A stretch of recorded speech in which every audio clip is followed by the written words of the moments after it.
because there's a crisis that you must deal with. I'll give you an example how this looks out of my local paper here. It says, it's hard to deny that the Earth is functioning well over capacity. Like an overworked horse, it's simply a matter of time before the global organism collapses. Feel that? Feel that panic? Scary, huh? All intelligent people agree that it's our fault. Your selfish, wasteful, greedy ways have destroyed the planet. Almost. So, what are you going to do? Here comes the UN to the rescue. Okay? The World Commission on Environment and Development in 1987, the Brundtland Commission, first came up with the term sustainable development. Now, if you ask people, they think they know what sustainable development is. It's sustainable development. Last hotel room I was in, I had sustainable development coffee. You know, so everybody, you got sustainable development soccer balls now. Everybody thinks they know what it is and where it came from. No. It came from the United Nations in 1987, the Brundtland Commission, and here's what it is. It is development that meets the needs of the present without compromising the ability of future generations to meet their needs. Well, that sounds good, doesn't it? I mean, who here would want to compromise the ability of future generations to meet their needs? We're in these original 13 colonies. I've been doing my original 13 colony tour. And I don't think that anybody, was here in 1634 or whatever. See, if I was from here, I'd know what year. And said, I think I want to do whatever I can to mess it up for the people in 2012. Everybody wants to see future generations have a better life. But the United Nations then said, yes, everything that we are doing now is indeed compromising the ability of future generations to meet their needs. So, they said to the same World Commission on Environment and Development, can you come back in 5 years with the blueprint, with the action plan for sustainable development? And they said, sure. And they did. And here it is. This is Agenda 21. The agenda for the 21st century, the United Nations Program of Action from Rio. It's 300 pages, it's 40 chapters. You get a copy of it, un.org, $25. It itself is the green mask. That's why I call my book The Green Mask. It sounds great. There are a lot of things in here that sound great, but you have to remember it is an inventory and control plan. Now, what's unsustainable? Well, I have to tell you, it's most of upstate New York and probably all of New Hampshire. It's, according to the chair of the World Commission on Environment and Development, Maurice Strong, you're going to remember him from the oil for food scandal. He said what is unsustainable is the affluent middle-class lifestyle. That lifestyle that you enjoy or aspire to. Single-family residences, private vehicles, appliances, air conditioning, meat eating, tillage, dams,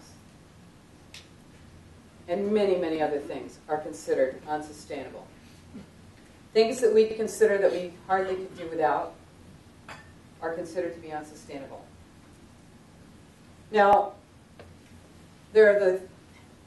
when you look at this plan, and when you look at many other plans, now you're going to start to look at your city and county and state plans. And you're going to see this principle in those plans. You're going to see the 3 pillars of Agenda 21. And they are economy, ecology, and social equity.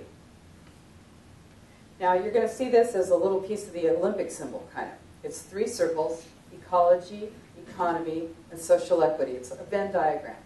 And where they are, in fact, I have an image of it in my book. I'll show it to you. And it looks like this. You might be able to see it. Can you see that? It's 3 circles. Okay, so when they're in balance, when they're all in balance, everything's in balance, that's sustainable development. Social equity. Nobody has more than anyone else. Everyone's equal. economy, and ecology balanced in balance. This plan encompasses economics, housing, transportation, land use, health, water, energy, food production, and population control. China has their own Agenda 21 plan, as do all the other 178 other nations, and that includes a sterilization vaccine that they're working on with the United States. So a basic part of Agenda 21 is the precautionary principle. It's precautionary principle number 15. It's principle number 15, okay, of Agenda 21. Here's what it is. And this is really important. Think about this when you're thinking about whether, like, let's say you want to put something on your land and you have to pay for an EIR. You have to have someone come onto your property and do a survey. Let's say that you're talking about climate change with someone, and you're saying, well, you know, I don't know how I feel about this, and they say, well, I have 100 scientists who think it's not true, or I have 1,000, or I have 2,000, or I have 7,000, or I have 60,000, or I have 100,000. None of that matters because of the precautionary principle. And here it is. If an action or a policy has a suspected risk of causing harm to the public or the environment, in the absence of scientific consensus, that the action or the policy is harmful, the burden of proof that it is not harmful falls on the party taking the action. You're guilty until proven innocent. You have to prove a negative. Now, it's the precautionary principle in the EU, in the European Union, and it makes law there. Here in the United States, we call it the precautionary approach, and it makes policy. And it is having an impact on your life. So it's the thing to know about this, it's a global plan, but it's implemented locally. And this is why we're having this experience all across the United States, is that people are feeling like, you know, it's like that old story of the elephant, where people, you know, in one place it looks like the leg, somewhere else it looks like the tail, someplace else it looks like the trunk. It's all the same thing. It just looks a little different and it has a different name in every place. So here's what it looks like. Well, let's talk about it for a minute. You're going to see it as capacity building, strengthening community, consensus building, visioning, vibrant, livable, walkable, sustainable, transformation, change. Those are all terms that are part of the jargon of sustainable development, Agenda 21. Now, in 1992, at the Rio Earth Summit, Bush and 178 other world leaders signed on to it. It's soft law, though. It's not a treaty. It didn't have to be ratified by the Senate.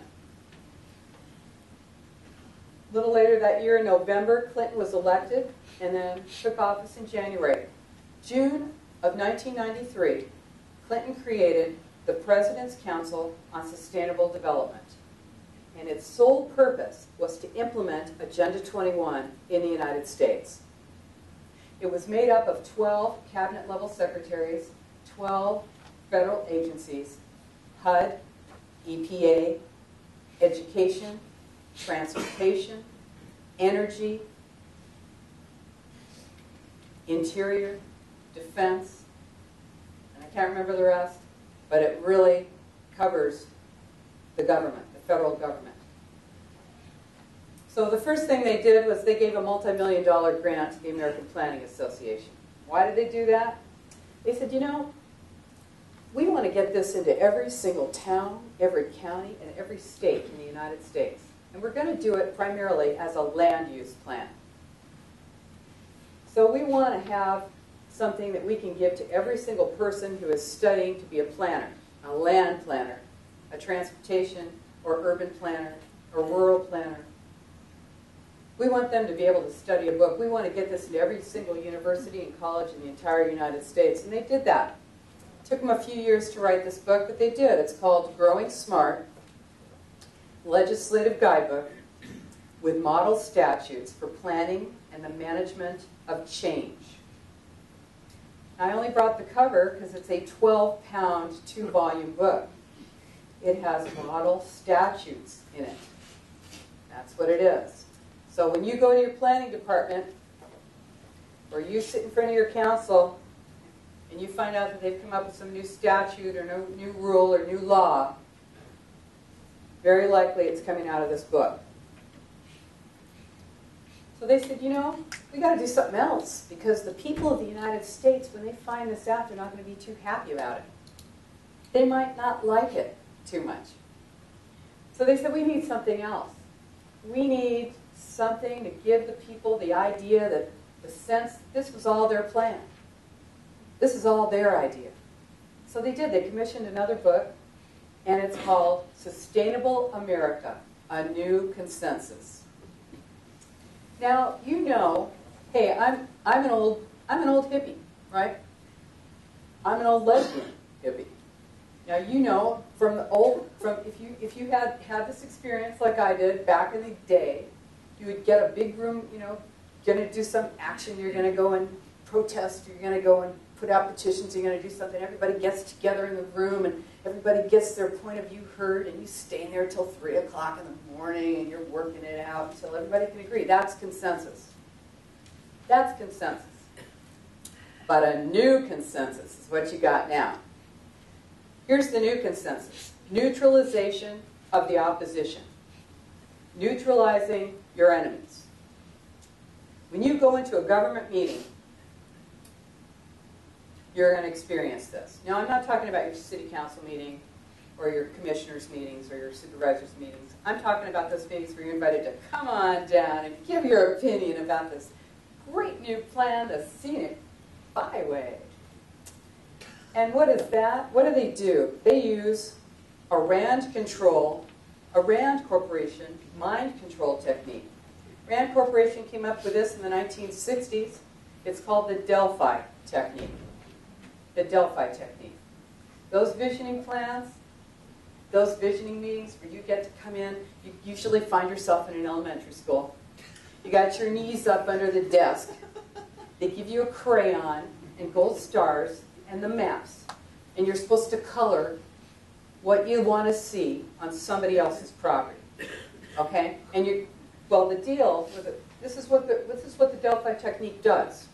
It brings a group of people in, and it gives them the impression that this plan is all their idea, when the plan has actually been fully designed and planned before they even walked in the room. It's to give a group of people this feeling that it's their plan. We want to know what you think. This is your plan. Well, what do? You'll see these plans. They'll be up there, you know, the consultants that you're paying hundreds of thousands of dollars to, even though you have a planning department.